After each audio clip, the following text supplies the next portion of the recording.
ಚಪಾಯಿಸಬಾರ್ದು. ನನ್ನ ಕೈ ಸೋತೈತೆ, ನಿಮ್ಮ ಕೈ ಸೋತೈತೆ.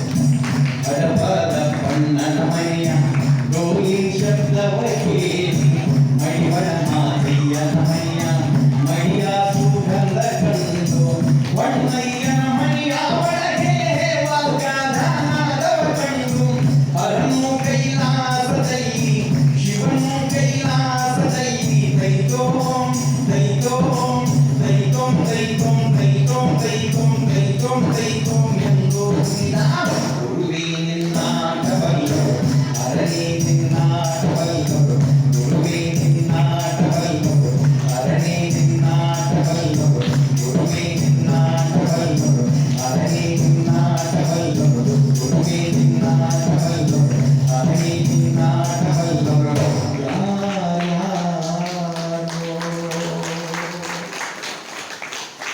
ಹಿಂದೆ ನಮ್ಮ ಜನಪದ ಗೀತೆಗಳನ್ನು ಹಾಡ್ತಾ ಇದ್ರು ಅನ್ನುವಂಥ ಮಾತನ್ನ ಈ ಸಂದರ್ಭದಲ್ಲಿ ಹೇಳ್ತಾ ಬಂಧುಗಳೇ, ನಮ್ಮ ಹಳ್ಳಿಗಾಡಿನ ಮೂಲ ಜನಪದ ಗೀತೆಗಳನ್ನು ಉಳಿಸೋಣ. ನೋಡಿ ಬೆಳೆದ ಹೆಂಗೆ ಹಾಡ್ತಿದ್ರು. ಈ ಕುದುರೆ ಕಾಲಿಗೆ ನಾನು ಬೇಕ, ಎತ್ತಿನ ಗಾಡಿಗೆ ಕೀಲು ಬೇಕ, ಬೀಗರ್ ಬಂದಾಗ ಹಾಲು ಬೇಕ, ಚಹಾ ಕಸಕು, ಮದುಮಗಿಗೆ ಬಂಗರ್ ಬೇಕ, ಮದುಮಗಳಿಗೆ ಸಿಂಗರ್ ಬೇಕ, ದೇವ್ರ ಮುಂದ ಅಂಗರ್ ಬೇಕ, ಹಣಿಗೆ ಹತ್ತುದಕ್ಕೋ ಬೆಳತನಕ ಹಾಡ್ತಿದ್ರು. ಮುಗಿಲಾರತಕ್ಕಂಥ ಸಾಹಿತ್ಯ ನಮ್ಮ ಜನಪದ ಸಾಹಿತ್ಯ ಅದ. ಆ ಜನಪದ ಕಲೆಗಳನ್ನು ಉಳಿಸಿ ಬೆಳೆಸಿ ಅನ್ನುವಂಥ ಮಾತನ್ನು ಈ ಸಂದರ್ಭದಲ್ಲಿ ಹೇಳ್ತಾ ಈ ಒಂದು ಶ್ರೀಮಠಕ್ಕೆ ಬಂದು ಪೂಜ್ಯರನ್ನ ಕಂಡು ತಮ್ಮೆಲ್ಲರನ್ನ ಕಂಡು ಬಹಳ ಸಂತೋಷವಾಯಿತು. ಯಾಕಂದ್ರೆ ಇವತ್ತೇನಾದ್ರು ಹಿಂದೆ ಕರೋನಾ ಬಂದ್ರೆ ನಿಮಗೆಲ್ಲ ಗೊತ್ತಿದೆ. ಕೊರೋನಾ ಬಂದ ಸಹಿತ ಬೇರೆ ಬೇರೆ ದೇಶದಾಗ ಎಷ್ಟೋ ಮಂದಿ ಸತ್ರು, ಲಕ್ಷಾಂತರ ಮಂದಿ ಸತ್ರು. ಆರು ನಮ್ಮ ದೇಶ ಗಟ್ಟಿಯಾಗಿ ಉಳ್ಕೊಂತು. ಕಾರಣ ಏನಂತ ಕೇಳಿದ್ರೆ ಇಲ್ಲಿರ್ತಕ್ಕಂತಹ ದೈವತ್ವದ ಶಕ್ತಿ ನಮ್ಮೆಲ್ಲರನ್ನ ಕಾಪಾಡಿತು ಅನ್ನೋದನ್ನು ಅರ್ಥ ಮಾಡಿಕೊಳ್ಬೇಕಾಗ್ತದೆ. ಹಾಗಾಗಿ ಕಾಲಕ್ಕಿಂತ ಪುಣ್ಯ ಕಾರ್ಯಕ್ರಮಗಳಲ್ಲಿ ನಾವೆಲ್ಲರೂ ಕೂಡ ಪಾಲ್ಗೊಳ್ಳೋಣ ಅನ್ನುವಂಥ ಮಾತನ್ನು ಈ ಸಂದರ್ಭದಲ್ಲಿ ಹೇಳ್ತಾ ನನ್ನ ಎರಡು ಮಾತುಗಳನ್ನು, ಎರಡು ಹಾಡುಗಳನ್ನು ಶ್ರೀಗಳ ಪಾದಕ್ಕೆ ಸಮರ್ಪಿಸಿ ನನ್ನ ಕಾರ್ಯಕ್ರಮಕ್ಕೆ ವಿರಾಮ ಮಾಡ್ತೇನೆ.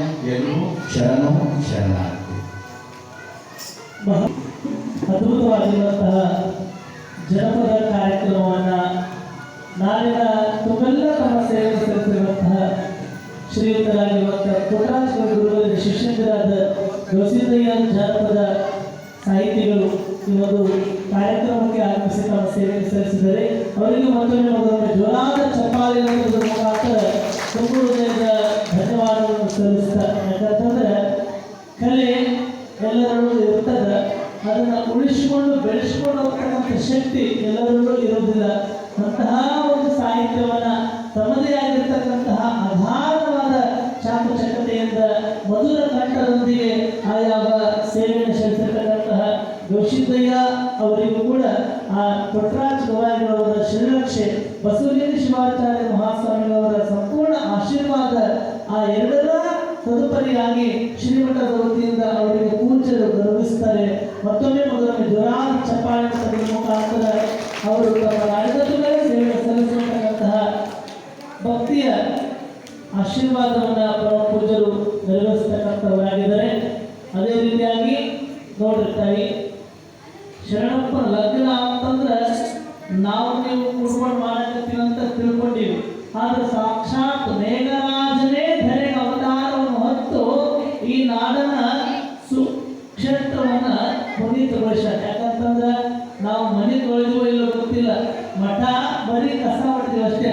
ಆದ್ರೆ ಆಂಗ್ಲ ಹೌದರ ತಾಯಿ ಅಂತ ಶರಣಪ್ಪನ ಕರ್ಕೊಂಡು ಬರೋದ್ರನ್ನಾಗಿ ಮಡಿ ಮಾಡ್ತದ ಅಂತಂದ್ರೆ ಆ ಶರಣಪ್ಪನ ಪವಾಡ ಎಷ್ಟು ಮಟ್ಟಿಗೆ ಇರುವ ವಿಚಾರ ಮಾಡ್ರಿ.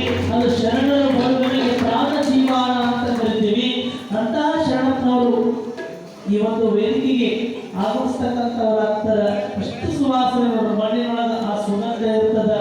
ಅಂತಹ ಸುಗಂಧ ಯಾಕಂತಂದ್ರೆ ಆ ಮಣ್ಣಿನೊಳಗೆ ಎಲ್ಲೇ ಮಳೆ ಆದ್ರೂ ಕೂಡ ಮಳೆ ಆಗ್ತದೆ ಅಂತಕ್ಕಂಥ ಭಾವ ನಮಗೆ ಗೊತ್ತಾಗ್ತದೆ. ಅಂತ ಸುಗಂಧ ಮಣ್ಣಿನೊಳಗೆ ಇರ್ತದೆ. ಹೂವಿನೊಳಗ ಮಕರಂದವಿರ್ತದೆ, ಹಾಲಿನೊಳಗ ತುಪ್ಪವಿರ್ತದೆ, ತಿಲದೊಳಗ ತೈಲವಿರ್ತದೆ. ಹಂಗ ಮನುಷ್ಯರೊಳಗ ಭಕ್ತಿ ಇದ್ದಾಗ ಮಾತ್ರ ಇಂಥ ಕಾರ್ಯಕ್ರಮಗಳು ಯಶಸ್ವಿ ಆಗ್ತವೆ. ಇಂಥ ಕಾರ್ಯಕ್ರಮಗಳ ಭಕ್ತಿಯಿಂದ ದೂರದಿಂದ ಆಗಮಿಸಿ ತಮ್ಮ ಸೇವೆಯನ್ನು ಮಾಡಿರ್ತಕ್ಕಂಥ ಗವಿಸಿದ್ದಯ್ಯನವರಿಗೆ ಸದ್ಗುರುವಿನ ಕೃಪಾಶೀರ್ವಾದ ಸಾವು ಕಾಲ ಹರಸಿ ಹಾರೈಸಿ ಮುಂದಿನ ಕಾರ್ಯಕ್ರಮವನ್ನು